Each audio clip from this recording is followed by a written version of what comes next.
Sabah al-Khair, good morning, dear listeners. You're listening to Radio 3CR on 855 AM and Palestine Remembered with Robert Martin, Nasser Mashni and Yusuf Ahmed al-Rimawi.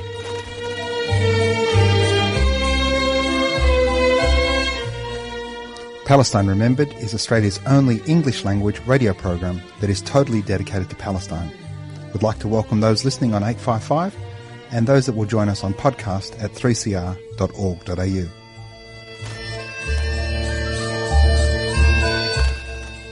Thanks for joining us. Stay with us and enjoy the episode.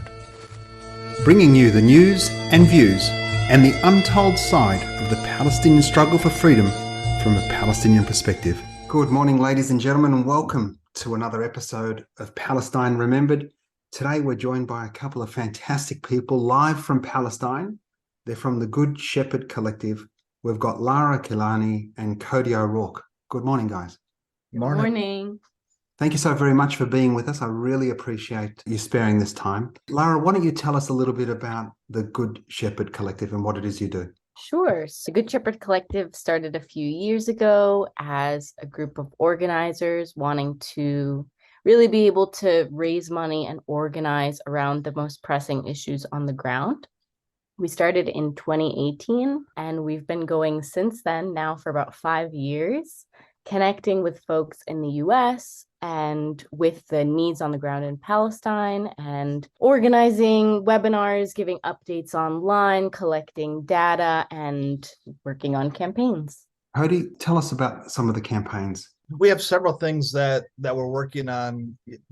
Where our primary focus is on the Defund Racism campaign, which is a campaign to stop the flow of charitable funds to these settler organizations. You know, from our point of view and from our analysis and research, these settler organizations really represent the tip of the spear of the Zionist movement here.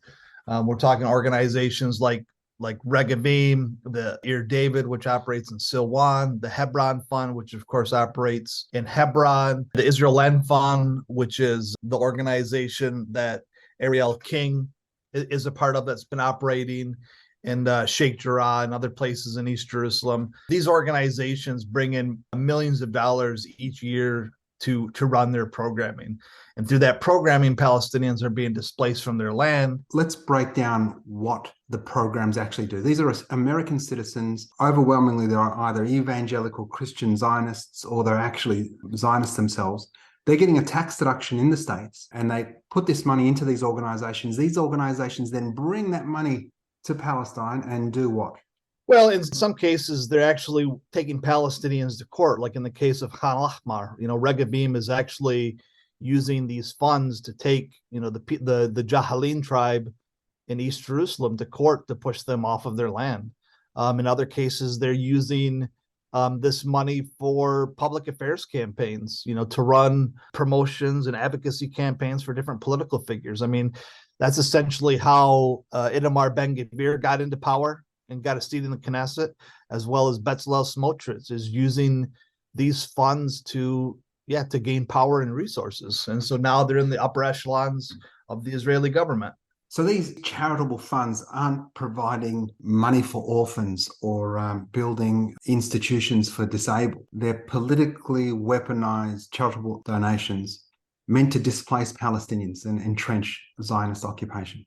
Exactly. So in a lot of cases, like Cody said, they're doing the exact opposite of what you would expect from a charitable organization. So when you think about charitable organizations, actually, like in the law, it says things like helping impoverished people, working on education, decreasing neighborhood tensions. And in a lot of these cases, what the organizations are actually doing is surveillance, lawfare to evict people from their homes and destroy their communities, destroy resources like solar panels, wells, and It's important also that when we think about the communities that they're targeting, like Cody said, a lot of the time it's Bedouin communities, but almost exclusively it's impoverished communities. So communities really living in rural areas other than in Jerusalem, with really intense lack of resources, often no real roads. A lot of people don't have cars. They're using their own wells. They don't have access to electricity. So really targeting people who don't have a lot to begin with, to move them from their land, and leveraging the power of the state, usually using the court system to do it. So even when we talk about communities in Jerusalem, like the Israel Land Fund, which is involved in Sheikh Jarrah, they're really leveraging the power of the state against the people living in these homes, often who are already refugees as well. I mean, we've got that famous case of Kurd family, Mohammed Kurd and his twin sister, yeah, where these lawfare organizations were able to get a portion of the house. Mohammed came back from school as an 11-year-old and found that half his house had gone. But the same court won't reinstate the Kurd family back to their home in Haifa. A blatant apartheid situation, two people, two sets of laws, depending on who they are. These organizations do so much, quote unquote, dirty work in the form of legitimizing the Judaization of all of Palestine. The Jewish National Fund, is that something that you guys look at, the JNF? Yeah, that's something that we've looked at and we've talked quite extensively about. And I think that one of the things, from our experience that we bring to the table is talking about campaigns and bringing an analysis to that. Campaigns also have to be winnable. Mm-hmm. If we keep on putting out these campaigns where our resources don't match the resources of those that we're targeting, and we inevitably end up losing, then essentially what we're doing year after year is just educating people. Yeah. And so what we try to say is that, look at, like, our targets also have to be, for, I guess, lack of a better term, like in our weight class. Organizations like Regavim aren't multi-billion-dollar entities like the JNF. These are organizations that are running on a budget of a couple of $1 million. And so for us to have a campaign against, the JNF, which is a huge international multi-billion-dollar entity, yeah. Yeah, it doesn't make any sense. Yeah. Because they're so ingrained in the halls of power, whereas, smaller organizations like Regavim or the Hebron, for example, they make a little bit more sense, because then it becomes politically feasible for the politicians, for the judges to make a stand for justice. So it's that, of course, the JNF does more damage overall than all of these other organizations. But if we can't beat the JNF in a campaign, then what's the point? And so that's another part of this campaign is going, we have to develop campaigns that also are winnable in the long run. Yeah, very strategic. We're speaking with Cody and Lara from the Good Shepherd Collective. We'll have a link in the podcast to their website and how you might support them. Any wins that you'd like to share with us? In our work down in South Hebron Hills, there were several instances in the village of Khair, which we co-organized to ensure that home demolitions wouldn't take place. And through a process of continual protective presence, co-organizing internationally, now those communities have master plans in their villages. That's one. There's also been other campaigns in Masafra Yatta that we've been a part of, like the village of Sorura, and working with the organization Youth of Samud to make sure that there's a continual presence in that area. Most recently, in co-organizing in Canada with the Just Peace Advocates and some other groups, we filed a legal petition with the Canadian government to investigate some of the charitable organizations that are funneling money to the previously mentioned organizations here in Palestine, Regavim and others. So we've had some smaller victories. We see momentum building. We filed some legal petitions. And so, we hope that with grassroots mobilization, we can turn these petitions into real structural change. Brilliant. And how would people go about supporting your work, Lara? Well, people can support our work in a lot of different ways. They can follow us on social media so they can keep up with, the different ways that we report about what's going on here, but they're seeing it online.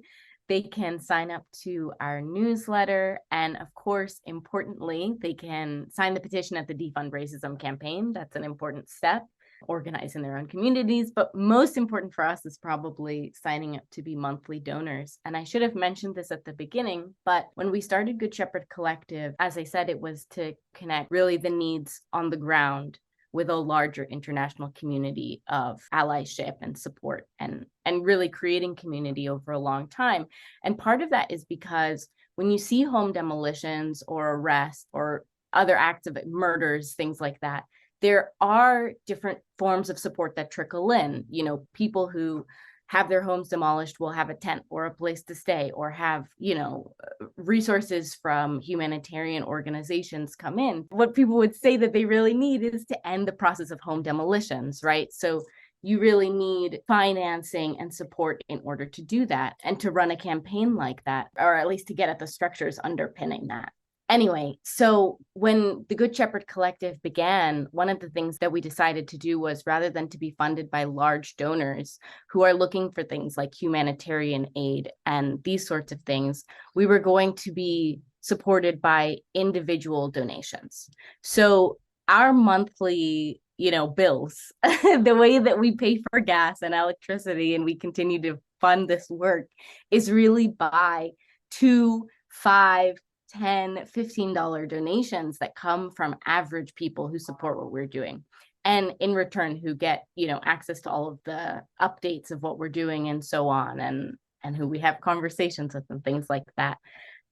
So that's really a big important way that people can support, and it's as little as agreeing to give $2 a month. Brilliant. So we'll put a link to the donate page as well in the podcast, but the website is goodshepherdcollective.org or defundracism.org. And we'll have links to those in the podcast, listeners. Cody, how did you end up in Palestine? I came here about 18 years ago. Oh, you're Palestinian now. Through the Christian, through the Christian peacemaker teams, and we did a tour through the old city of Hebron. When I saw what the settlers were doing, what I saw what the military was doing, for me, it became pretty clear that what was happening here was really dark, was really nasty, and it really wasn't two sides of the story. It was about a military government trying to squash a people to take over their land and resources. And so, you know, seeing that injustice, I tried to stay committed to it, you know, over this, you know, coming up on almost, you know, two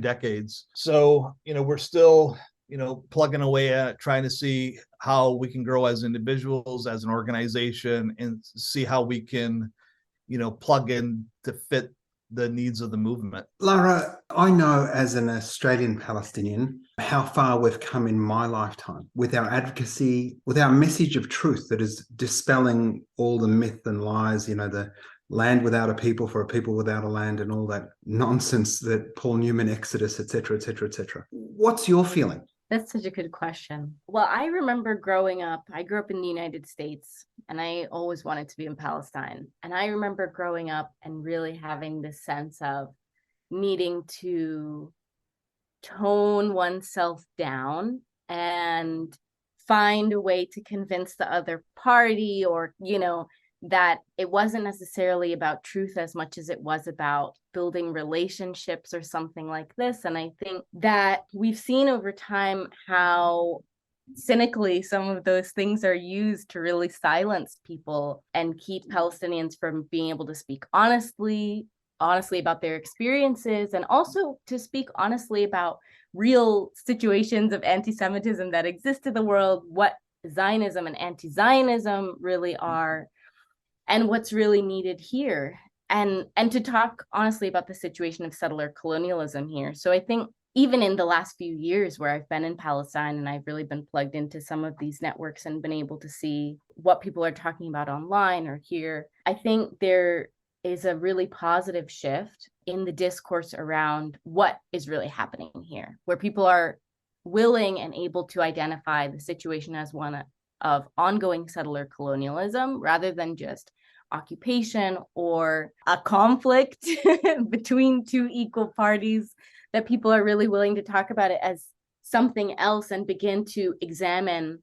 not only what is Zionism, but what is anti-Zionism? What does it mean to imagine liberation, and what do we have to undo, but also what do we have to create to do that? I'm a little bit older than you, but I'd be interested in your perspective. For so long we were conditioned to play good victim, be the good guy. I'm not exactly sure that that's the right word, but increasingly, I'm seeing Palestinian youth unapologetic.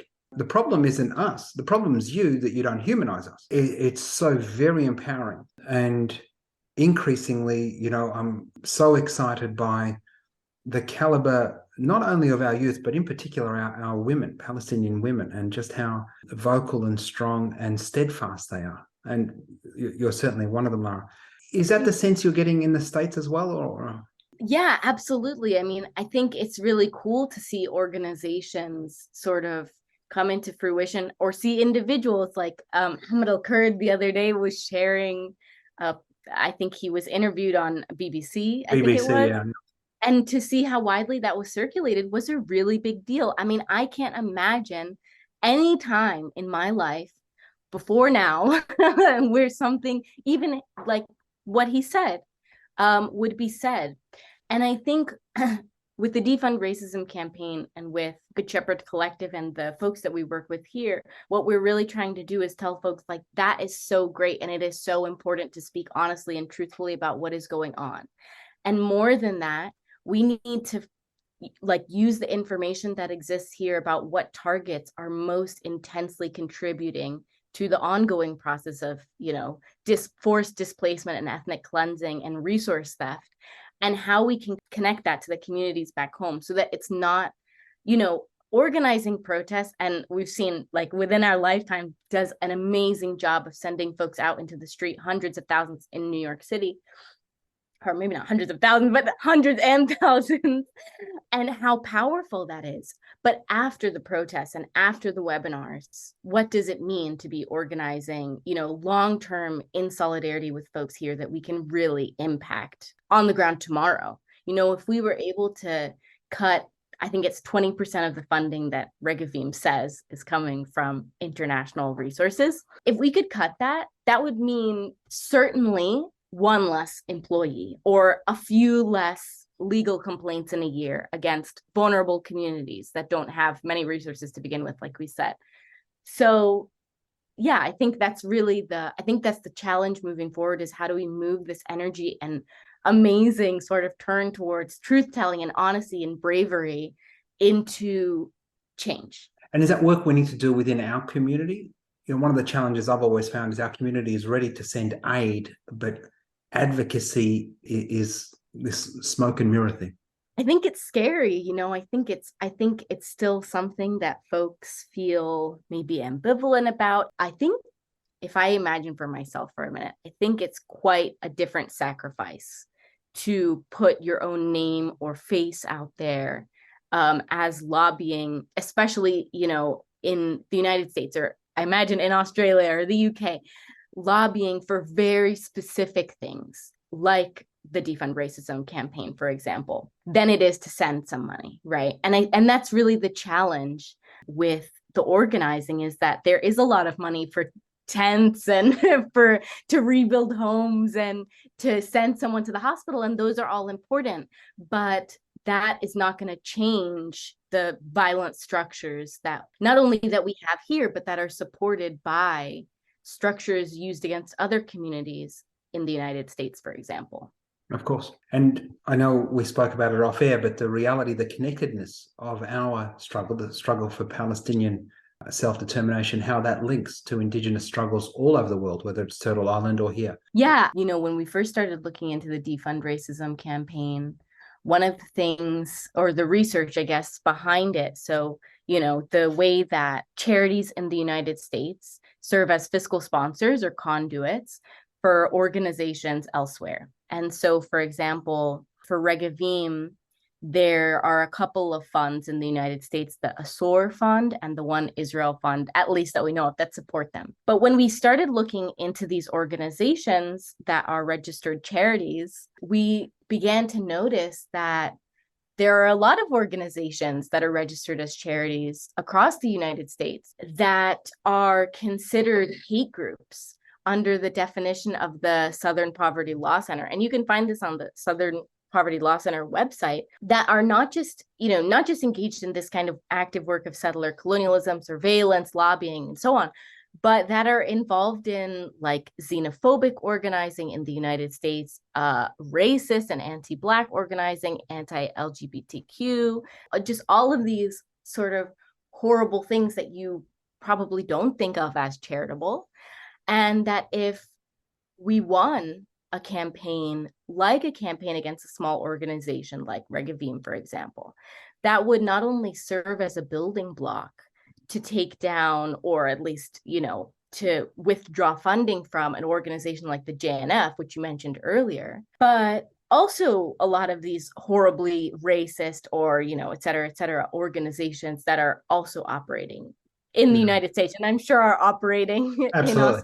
Unquestionably. One of the realities, as you know, the anti-boycott laws that are getting passed all through the United States in state legislatures, etc., those pro forma templates of the Do Not Boycott Israel Acts, or whatever they want to be called, those templates are being used, and Israel's coming out and they're inserting Corporation X or whatever it might be. So, in fact, Palestine remains at the pointy end. Those are good points, especially, thinking about the anti-BDS work that organizations are doing and how that inevitably circumvents other movements of justice. And I think that that's one of the things, what we're trying to expand on, what it really means to be anti-Zionist. Because I think for a lot of people, when they think about anti-Zionism, for them, that means a critique of the state. And so a lot of times people's organizing is shaped only around the Israeli state, whereas the Zionist movement is much larger than the Israeli state. And you had brought up the JNF. While it's a part of the Israeli state, it's larger than the Israeli state. And so one of the things that we try to do as the Good Shepherd Collective is try to push on what anti-Zionist work should really look like. So within our movement, there's a lot of Zionist organizations that still attempt to be partners of a Palestinian liberation movement, such as Breaking the Silence. Now, Breaking the Silence is also openly opposed to the BDS movement. It's right on their website. And so our movement work a lot of times allows organizations like Breaking the Silence to come in and be a part of these spaces and look like they're partners in the work that we're doing, when in all reality, when you really look at the bread they bake, it's not any good. And so Breaking the Silence is just one example. There's other examples of what we feel that people need to start talking about, like what anti-colonialism actually looks like. There's lots of Zionist, co-resistance groups here that actually have programs where they bring more Jewish Americans, more Jewish Australians, more Jewish folks from the UK to come here and co-organize with Palestinians, but then inevitably end up taking up residency. They take up citizenship. And these are organizations like the Center for Jewish Nonviolence, All That's Left, Shimon Peres Center. Yeah, all of these organizations. And so what we see is that all of those groups that we mentioned, they're all able to co-organize in these movement spaces, right? So when we have the power to challenge Zionism, it can't just be challenging the Israeli state. It has to be challenging our partners that are in these organizing spaces and go, look at, if you can't adopt these principles of anti-Zionism and decolonial thought and praxis, then you're not a part of this movement. And unfortunately, we're seeing a lot of organizations like Breaking the Silence, the Center for Jewish Nonviolence, All That's Left, co-organize with big name people like Jewish Voice for Peace, for example. That's very problematic and poisonous to the organizing work that we're trying to do here on the ground. Indeed. Now, we'll have no time for normalization and small L liberal Zionists. You either believe that we're all equal and there is no supremacy, or you don't. We've got a few minutes left. Lara, give us some commentary on what it's like living in Palestine today as a Palestinian post Netanyahu's return in a fifth election in 5 years. Well, of course, I'm in sort of a different position than a lot of the folks around me here because I have U.S. citizenship. So, I'm in a different position than a lot of the folks around me in terms of access to movement and so on. But I think in general, the feeling is, and has been for a while, that there is not a positive view on the horizon. Right now, there's no real political movement being put forward as the way forward, which I think is something important and really connected intimately to this important thought about what does it mean to be not only anti-Zionist, but for liberation, and how do we work toward that? So I think that's really missing. And I think that leaves folks with a sense of hopelessness. And, we've been put out a newsletter a couple of weeks ago about these mass protests that have been taking place in 48 over the last months it's really against Netanyahu. I mean, it's really against Netanyahu as a person rather than I think even against Likud or what it stands for or any of these things. And so it has been really frustrating for myself, and I'm sure anyone else who's paid attention, to see how some of these protests have really been misrepresented as calls for liberation or even in any way representing Palestinian interests, when it's well known and you can see for yourself. You won't find a Palestinian out in those. You won't find many. I'll say that. You won't find many. And the Palestinian flags are really out there being held by a small faction of Israelis. Whereas most people are out there holding Israeli flags. They're very proud of the state. They're very proud to be Zionists. So I think that's been hard, just kind of keeping all of those things in mind as you see like a lot of attention being drawn toward this movement. And I think for myself, kind of reflecting on even if everything they're asking for happens, what does it mean for us? We're, as Palestinians, we're still going to be left with a high court that has, since its inception, validated the forced displacement, massacre, ethnic cleansing, destruction of homes, imprisonment of children, torture. Just a few days ago, there was more bombing on Gaza. And a few days before that, GSC had gone and driven down to the Gaza border just to see it, because we never had, or sorry, I never had. And so it was really horrifying to see it and to be able to see from afar the lights in Gaza during Ramadan, and imagining what it would be like to be there and not being able to be there and feeling so far away. And then only a few days later, hearing about these bombings that, were expected, really.